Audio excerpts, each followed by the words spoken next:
Welcome to the Wednesday session of our Holy Week study.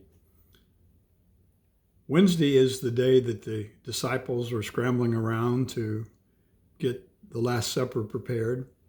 This evening at sundown will begin Passover and the Passover meal. Thursday night, or Thursday morning, actually. Thursday night precedes morning in the Jewish schedule. And as they do that, we are well aware and have been exposed many times to what goes on this evening.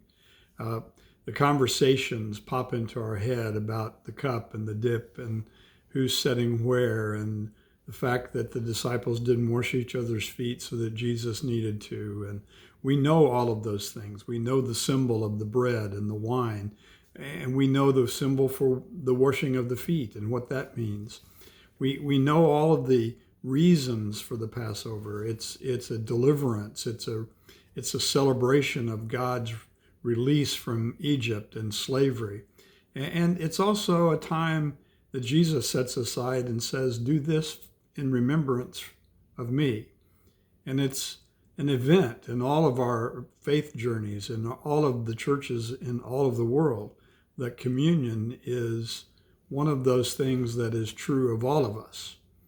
And as we know that, we know those things, and we even know the real war that's going on beneath the surface in the room that night. It's a happy night. It's a celebration. It's a great meal, but there's an atmosphere of angst and dread, and there's Judas' struggle. Do I betray Jesus or not?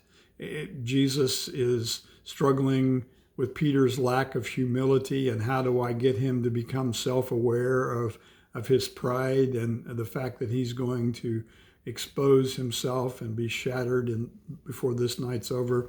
And we know the desire that Jesus has to encourage not only the disciples in the room, but all of his disciples through the next 2,000 years, because this event is going to be one of those central things that hold us together. But the thing that we're probably not aware of is the role of the Psalms on this night in that room. Matthew 26:30 says, very simply, when they had sung a hymn, they went out to the Mount of Olives. At the end of the meal, they sang the hymns. Well, actually, current tradition is you sing these hymns all through the meal, throughout the meal. They're known as the Passover Hallel, the Passover Praises. That's Psalms 113 to 118 and through 118. We've already studied 118 on the Palm Sunday demonstration parade, and now we're going to come back to it because it is one of the Psalms that's sung on this night.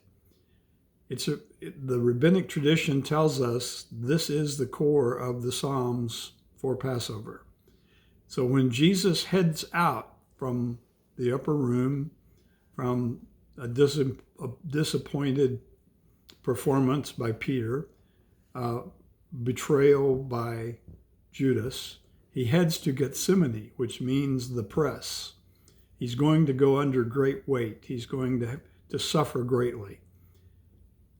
How does he and where does he draw the strength to be able to face this night? Well, it's through these Psalms. And so let's read a couple of them, just a few verses. So you'll get the taste of what was going on in his mind and his heart as he and the disciples are singing on the way out to Gethsemane. Psalms 113, 4 and 5.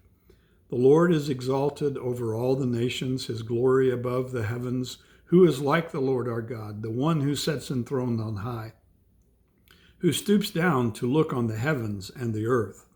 Or Psalms 116, 13 and 14. I will lift up the cup of salvation and call on the name of the Lord. I will fulfill my vows to the Lord in the presence of all his people. And we know at Gethsemane, Jesus is going to struggle over a cup. That cup is going to be a cup of wrath. But the Psalms talks about the cup of salvation. And in the events of the life of Jesus, we know how the cup of wrath and the cup of salvation are connected through a cross and an empty tomb. Or Psalms 118, verse 5 through 9. When hard pressed, I cried out to the Lord. He brought me into a spacious place. In other words, when I was going through the narrows and the straits and all the pressure was on, God brought me space. He brought me elbow room. He brought me an answer. The Lord is with me. I will not be afraid. What can mere mortals do to me? The Lord is with me. He is my helper. I look in triumph on my enemies. It's better to take refuge in the Lord than to trust in humans. It is better to take refuge in the Lord than to trust in princes. And Jesus is going to demonstrate the truth of that verse clearly on this night as he faces the cream of the crop in the Sanhedrin and the governor of Rome. And what humans can do to him is inflict great pain and even death. But God gets the last laugh. He has them in derision. And so Jesus goes through an undeserved suffering. Why? Because it reveals the core of wickedness in every one of us. Every human being has a core of wickedness in us. And that core of wickedness is we want our way. We want to do what we want to do. We want God to do what we want him to do.